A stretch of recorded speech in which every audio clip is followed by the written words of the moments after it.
Hello students, welcome back. आज की class में हम बिल्स ऑफ एक्सचेंज का जो दो टॉपिक हमारे बचे हैं वो करेंगे, यानी कि रिन्यूअल ऑफ अ बिल और रिटायरमेंट ऑफ अ बिल। तो आइए स्टार्ट करते हैं रिन्यूअल ऑफ अ बिल से। हम यहां कर रहे हैं इलस्ट्रेशन 17। कहते हैं ए ने बी को सामान बेचा 10,000 रुपए का, जिसके ऊपर सीजीएसटी और एसजीएसटी दोनों ही 9% लगना है। बी ने 1800 इमीडिएटली कैश दे दिया और बचा हुआ पैसा 3 महीने के बिल की फॉर्म में दे दिया।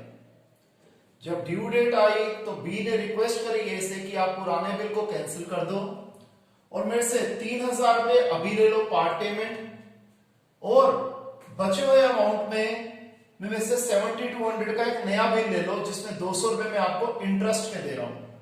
ड्यू डेट पे बिल ऑनर हो गया। हमें ए और बी की दोनों की बुक्स में जर्नल एंट्रीज भी करनी है, और ए की बुक में बी का लेजर अकाउंट बनाना है और बी की बुक में ए का लेजर अकाउंट बनाना है। तो आइए स्टार्ट करते हैं। सबसे पहले ए की बुक की जर्नल एंट्री, या हम जर्नल एंट्री साइमल्टेनियसली भी कर लेते हैं।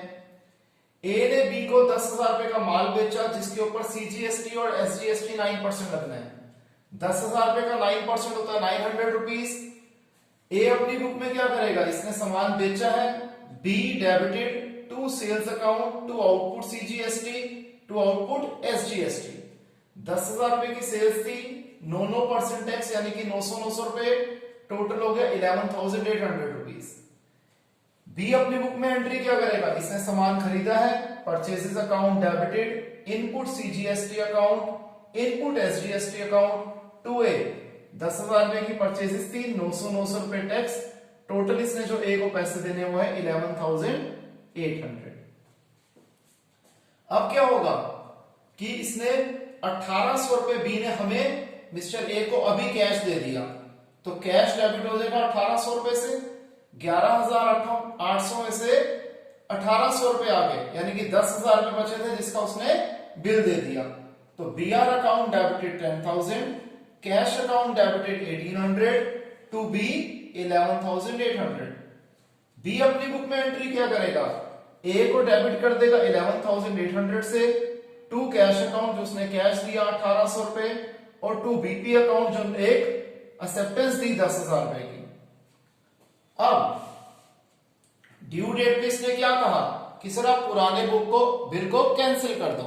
आपको बताया था कैंसिलेशन में जो स्टेप्स होते हैं, सबसे पहले हम पुराने बिल को, जो रिन्यूअल का पहला स्टेप होता है वो होता है कैंसिलेशन का, तो हम सबसे पहले पुराने बिल को कैंसिल करेंगे। इसकी एंट्री क्या हो जाएगी, B debited to B R. 10,000 रुपए का जो बिल था हमने पुराने बिल को कैंसिल कर दिया। बी अपनी बुक में एंट्री क्या करेगा, बीपी टू ए। इसने भी अपने बुक्स ऑफ अकाउंट्स में पुराने बिल को कैंसिल कर दिया। अब बी ने क्या कहा कि आप मेरे से 3,000 रुपए अभी ले लो। ए को 3,000 रुपए मिले, ये अपनी बुक में एंट्री क्या करेगा, कैश टू बी 3,000, और बी ने 3,000 रुपए ए को दिए हैं। पैसे देने की एंट्री क्या होती है, ए टू कैश। अब देखिए 10,000 का बिल था, 3,000 रुपए दे दिए, बचते थे 7,000 रुपए, लेकिन नया बिल बनाया जा रहा है 7200 का जिसमें 200 रुपए इंटरेस्ट है। तो पहले हम इंटरेस्ट को शो करेंगे। बी के लिए जो इंटरेस्ट है वो एक्सपेंस है और ए के लिए इंटरेस्ट इनकम है। तो ए जो है इंटरेस्ट को क्रेडिट करेगा और बी इंटरेस्ट को डेबिट करेगा। तो ए की बुक में एंट्री क्या हो जाएगी, बी टू इंटरेस्ट, क्योंकि इसका डी नाम का डेटर बढ़ गया और इंटरेस्ट इसके लिए इनकम थी। और बी की बुक में एंट्री क्या हो जाएगी, इंटरेस्ट टू ए। इंटरेस्ट इसके लिए एक्सपेंस था, डेबिट कर दिया, और ए नाम की लायबिलिटी 200 रुपए से बढ़ गई।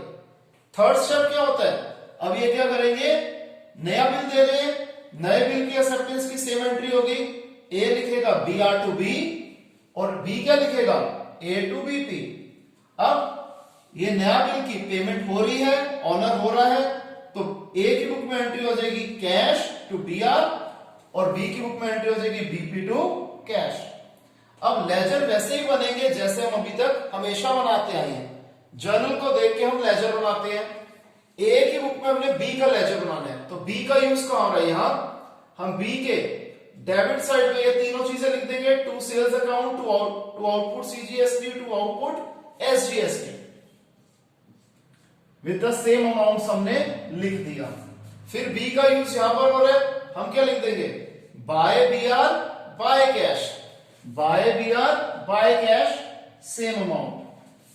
फिर बी की बुक में क्या लिख रहे हैं, डेबिट में लिख देंगे टू बी आर 10,000। फिर क्रेडिट में क्या लिख देंगे, बाय कैश 3,000। फिर टू इंटरेस्ट 200 रुपीज, और यहां बाय बी आर 7,200 रुपीज। यहां पर बी इन्वॉल्व ही नहीं है तो इसलिए लेजर में नहीं आया। ये अकाउंट जो है टैली करेगा, यानी कि डेबिट और क्रेडिट का टोटल सेम होगा। इसी तरीके से हम बी की बुक में ए का अकाउंट बनाएंगे। हम क्या लिखेंगे, ये तीनों चीजें क्रेडिट में आ जाएगी, by purchases, by input CGST, by output, by input SGST. ये हमने तीनों चीजें लिख दी।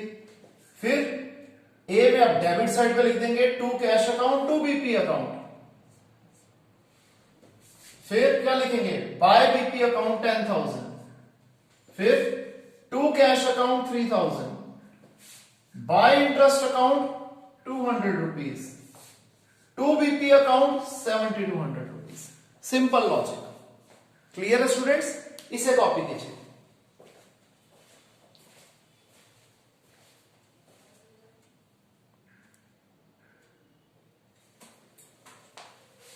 तो आइए नेक्स्ट क्वेश्चन देखते हैं।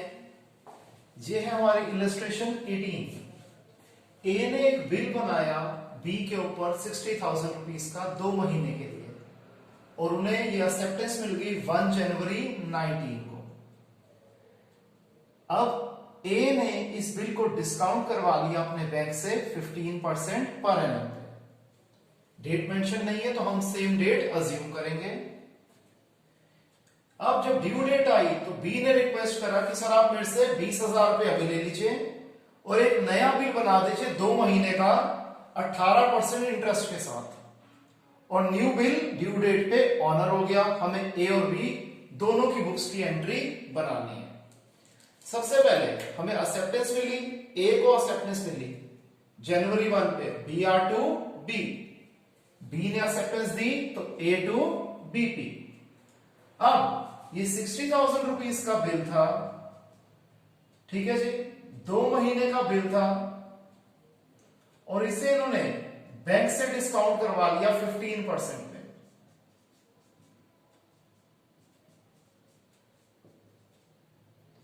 तो 1,500 रुपए डिस्काउंटिंग चार्जेस हो गए। तो ए की बुक में एंट्री हो जाएगी, bank account debited, discounting charges debited to BR. 60,000 का बिल था, 1,500 रुपए डिस्काउंटिंग चार्जेस लग गए, तो बचे हुए 58,500 रुपीज मिल गए। बी को इससे कोई लेना देना नहीं है तो यहां पर कोई जनरल एंट्री नहीं होगी। अब यहां पर बोला सीधा कि बी ने ए को 20,000 रुपीज दे दिए, तो ऑब्वियसली बात है पहले पुराना बिल कैंसिल होगा। Cancel of the old bill, cancellation of the old bill की एंट्री क्या हो जाएगी ए की बुक्स में, बी टू बैंक, बी से पैसे लेने और उनका बैंक बैलेंस रिड्यूस हो गया। ठीक है जी, क्योंकि इन्होंने इस बिल को बैंक से डिस्काउंट करा लिया था। जबकि बी की बुक में ए की एंट्री होगी बीपी टू ए, इसमें कोई चेंज नहीं होता जो मर्जी केस हो। अब 20,000 रुपए ए को मिल रहे हैं इमीडिएटली मिस्टर बी से, कैश टू बी, इन्होंने 20,000 रुपए दिए ए टू कैश। अच्छा, आप देख रहे हैं पहली 2 एंट्री तो हुई जनवरी 1 पे, इसके बाद ये कितना 2 महीने का बिल था, तो जनवरी पूरा, फरवरी पूरा, मार्च 4 पे एंट्री हो रही है cancellation of old bill, part payment, अब इंटरेस्ट की और नए बिल की, ये सारी एंट्रीज होंगी मार्च 4 पे। अब क्या हो रहा है जी, 60,000 थे, 20,000 दे दिए, रह गए 40,000 रुपीज। इसके ऊपर 18% ही इंटरेस्ट मिल रहा है, 2 महीने का नया बिल है, तो ये इंटरेस्ट अमाउंट हो गया 1,200 रुपए। इनको इंटरेस्ट मिलना है, ये लिखेंगे बी टू इंटरेस्ट अकाउंट, और मिस्टर बी अपनी बुक में लिखेंगे इंटरेस्ट टू ए अकाउंट। अब इन्हें नई एक्सेप्टेंस मिल गई 40,000 का बिल प्लस 1,200 रुपए इंटरेस्ट, 41,200 रुपीज का, और बी की बुक में एंट्री क्या हो जाएगी ए टू बीपी 41,200। ड्यू डेट पे बिल ऑनर हो गया, पेमेंट रिसीव हो गई, कैश टू बी आर, ए की बुक में एंट्री और बी के बुक में बीपी टू कैश। अब ये एंट्री कब होगी? 2 महीने का बिल था, 4 मार्च से 4 अप्रैल, 4 अप्रैल से 4 मई, 3 दिन एक्स्ट्रा, 7 मई को ये एंट्री होगी। क्लियर है? रिन्यूअल ऑफ अ बिल इतना ही था, इसे कॉपी कीजिए। अब हम करते हैं एक थोड़ा ट्रिकी क्वेश्चन और एक रिटायरमेंट का क्वेश्चन।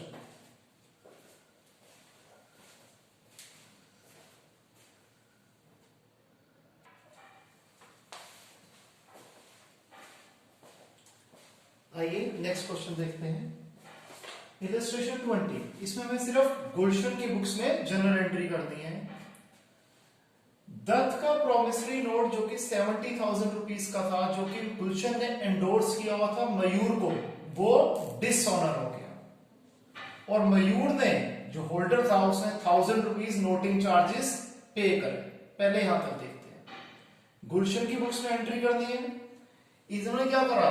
दत्त का प्रोमिसरी नोट दिया हुआ था मयूर को जो कि डिसऑनर हो गया। तो अब इनकी बुक्स में एंट्री क्या होगी? इन्होंने दत्त से अभी भी पैसे लेने हैं और मयूर को अभी भी पैसे देने हैं। तो एंट्री क्या हो जाएगी? दत्त जिससे पैसे लेने हैं उसे डेबिट कर देंगे क्योंकि एसेट अब दोबारा इंक्रीज हो गया और मयूर नाम की लायबिलिटी क्रिएट हो गई, लायबिलिटी का इंक्रीज क्रेडिट।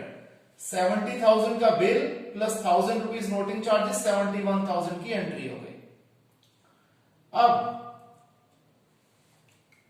गुलशन ने मयूर को तो चेक से पेमेंट कर दी पूरी की पूरी, तो क्या हो जाएगा? मयूर टू बैंक 71,000 और मिस्टर दत्त से एक नया बिल ले लिया अलॉन्ग विद 1500 एज इंटरेस्ट। तो एंट्री हो जाएगी दत्त टू इंटरेस्ट 1500 और एक नई एक्सेप्टेंस मिल गई 71,000 plus 1500 that is 72,500 BR to Dutt. इसके ऑनर के बारे में कुछ नहीं बोला तो इसकी एंट्री हम नहीं करेंगे। लास्ट क्वेश्चन हमारा आज की क्लास का जो कि है हमारा रिन्यूअल ऑफ अ बिल। इसमें कहता है कि 1 जनवरी 19 को ए ने गुड्स बेचे बी को 10,000 रुपए के और एक बिल बनाया 3 महीने का। 4 मार्च 19 को बिल को रिटायर किया गया 6% रिबेट के अंदर। सबसे पहले 1 जनवरी 19 को ए ने बी को सामान बेचा, बी टू सेल्स। बी की बुक में एंट्री क्या हो जाएगी? Purchases to A. एक्सेप्टेंस मिलेगी सेम डेट पे B R to B. B ने एक्सेप्टेंस दिया तो ए टू बीपी। अब बिल था 3 महीने का, 2 महीने बीत जाने के बाद इन्होंने रिटायर करवाया, यानी कि बिल के ऑनर में कितना टाइम बचा था? 1 महीना। तो 10,000 रुपए के ऊपर 6% इंटरेस्ट 1 महीने का जो कि निकला 50 रुपीज। अब 50 रुपीज मिस्टर ए को कम मिलेंगे, इनके लिए रिबेट एक्सपेंस हो जाएगा, लॉस हो जाएगा तो डेबिट कर देंगे और बी के लिए रिबेट जो है वो फायदा होगा तो वो क्रेडिट कर देंगे। तो ए अपनी बुक्स में एंट्री करेंगे कैश अकाउंट डेबिटेड 9950, 10,000 में से 50 रुपए काट के 9,950 रुपए मिले। Rebate account debited 50 to B R और बी अपनी बुक में एंट्री क्या करेगा? BP account debited to cash account to rebate account. BP 10,000 रुपए से रिड्यूस हो गया, कैश इनकी तरफ से गया 9,950 और 50 रुपए जो इन्हें रिबेट मिली इनके लिए इनकम थी, इन्होंने इसलिए रिबेट को कर दिया क्रेडिट। इनकम का ये, प्रॉफिट का ये। Clear students? तो यहां पर हमारा चैप्टर खत्म होता है। किसी भी स्टूडेंट को कोई भी डाउट हो तो हम लाइव क्लासरूम से जरूर कवर करेंगे, आप इसे कॉपी कर सकते हैं।